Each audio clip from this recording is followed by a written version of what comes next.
Welcome back into Fox 54 for another week of The Blitz. I'm your morning anchor, Jackson Rowland. And I'm your news producer, David Waukee. Each week we preview all the NFL action coming your way this weekend on Fox. Plus the matchups for your Atlanta Falcons and Carolina Panthers. Let's get started.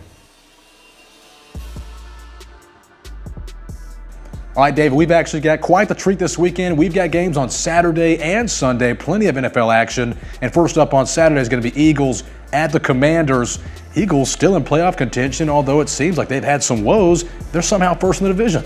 Yes, absolutely. Unfortunately for my Giants, but for them, they are in the NFC East, so it's a little weak right now. We have the Commanders that have been hurt. No Jaden Daniels. They got your ex-Atlanta Falcon there, Mariota. It was a clean breakup, though. Yeah. It was. Right now, he's taking the helm there for Jaden Daniels, and he did get a win last week against my Giants. Did play relatively well. And now the Eagles, I feel like they got back on track against the Raiders. Sure. Definitely the game they needed to rebound, get ready for the postseason. We just got, 3 more weeks, and then it's game time. So I think this is going to be a nice division rivalry right here. No, certainly will be, and we want to see the Jalen Hurts we're used to. A few weeks ago, I mean, he was just abysmal. 4 turnovers, 2 in the same play, and just not the same offense that we're used to, but they've got a 9-5 record. They're in the driver's seat, and if they peak at playoff time, the rest doesn't matter. Nope, not at all. And one guy who hasn't gotten off for them yet this season is Saquon Barkley. If he takes them and he's able to get to his old ways in the playoffs, that's going to be a trouble team where, who knows, they can be back in the Super Bowl. All right, Jackson, now it's time for our second doubleheader on Saturday. It's another division rival here. We have the Green Bay Packers against the Chicago Bears at Soldier Field this time. They played 2 weeks ago.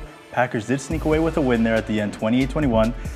Game-sealing INT, but now we're over here in Chicago, who's red hot. They're leading the division by that half a game. What are you thinking here, Jackson? Well, Caleb Williams and this Bears offense is really starting to trend and find their stride. And the good news for them, bad news for Green Bay, Micah Parsons out for the year with the injury. They believe torn MCL or ACL, but a knee injury. And that's just tragic for that front seven that was really having a great season. And this is for the division, really, in some respects. A few more games left. And again, the Packers are hurt by the tie. You know, had that one instead of having 5 wins. It's just been brutal. So the Bears have an edge. It's a quick turnaround rematch from 2 weeks ago, and it's hard to beat a team twice. And last time, it was close. Yes, very hard to beat a team twice, especially, like you said, so close.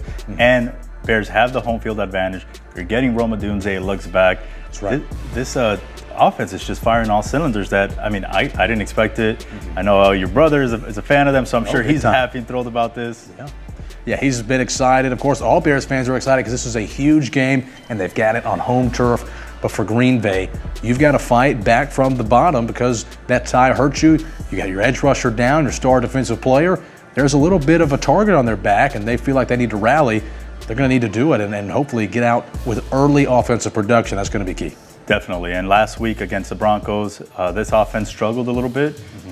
They should have came out with a win there. They had the early lead, and then they just blew it. They can't do that against the Chicago team because the Chicago team is one that you leave them in the game, they're going to go down. Caleb Williams is looking like a stud. He's going to get you down, come up clutch, and maybe pull out in the fourth quarter. All right, David, now we're back to our regular weekly programming on Sunday. You can watch this game on Fox, and this is huge. Carolina, Tampa Bay, top of the division, battling for playoff spots. And the Falcons, of all teams, came in and helped the Panthers out last week with a spoiler victory. And we saw some holes exposed in the Tampa Bay defense, especially short pass coverage. What do you expect to see against Carolina? I'm expecting this to be a barn burner right here. Carolina, unfortunately, could not do much with this Falcons dub they gave you because they lost to the Saints. They actually now have gotten swept by the Saints this year, which is huge. Saints only have, I believe it's 3 wins on the year, 2 of them against Carolina. Not a good look for them, but they do play up to their Tampa Bay Buccaneers here. They're at home. I could see, what worries me about this game here is Tampa Bay getting back Mike Evans. Right. Yes, he did last week look like he hasn't missed a beat. Game.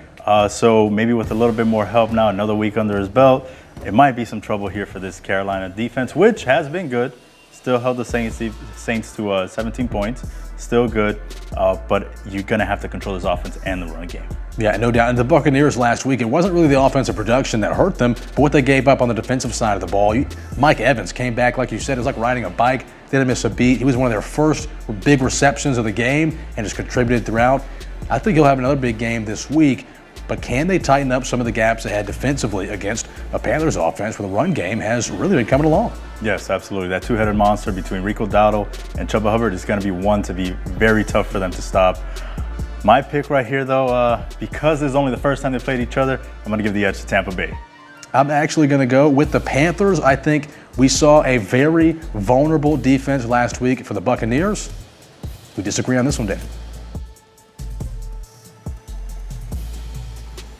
All right, now time to bring things here to our home state of Georgia. Jackson, your team, the Atlanta Falcons, heading out west to face the Arizona Cardinals, and they're coming off a big win. And my question for you, Jackson, is do you like that? Oh, I love that. Last week, Kirk Cousins with a great game, and Kyle Pitts, of all people, really involved in the offensive production. Get this stat, David. First tight end since Shannon Sharp to have 3 touchdowns and over 150 receiving yards in a game. Really? That blows my mind. Think about elite tight ends. George Kittle, Antonio Gates, Gronkowski, and of all people, Kyle Pitts. If you would have made that bet with me 3 weeks ago, I'd have said, you're crazy. But now we're seeing him involved in the offense. We didn't have Drake London and still had a great receiving core and passing game from Kirk Cousins. We're on the road. At this point, we're playing for pride. Playoffs are out of the picture. David, what do you expect to see here? I think this is going to be a high-scoring game for sure. Both teams right now, Jacoby Brissett is also passing for over 300 yards. Yeah. Kirk coming off of 300 plus 3 touchdowns, no turnovers, which is huge for the Falcons. Right. Now, are the defenses going to be able to stop each other? That's going to be the huge question here. Yeah, and that's been more of the struggle really for Atlanta. But last week against the Buccaneers and Baker Mayfield, they were able to provide some problematic schemes and coverage. It was a close game there at the end. But clutch is not normally something I'd associate with Atlanta for this season, and we saw that from their defense this past week. That's a little more encouraging. Yes, and the big thing, so many games have come down to the field goal, to a kicker. That's right. And the Falcons were able to finally put one through the uprights and get that win. I'm going to say the Falcons go out west, make you a happy man on Sunday, and beat the Arizona Cardinals. I'm going to agree. I think Falcons get it done, and we're out of the playoffs. But for Kirk, I like that. Well, thanks for tuning in to another week of The Blitz here on Fox 54, where we preview all your NFL action coming your way this weekend. Plus the matchups for your Atlanta Falcons and Carolina Panthers. I've been your news producer, David Walkie. I'm your morning anchor, Jackson Rowland. We'll see you next week on The Blitz.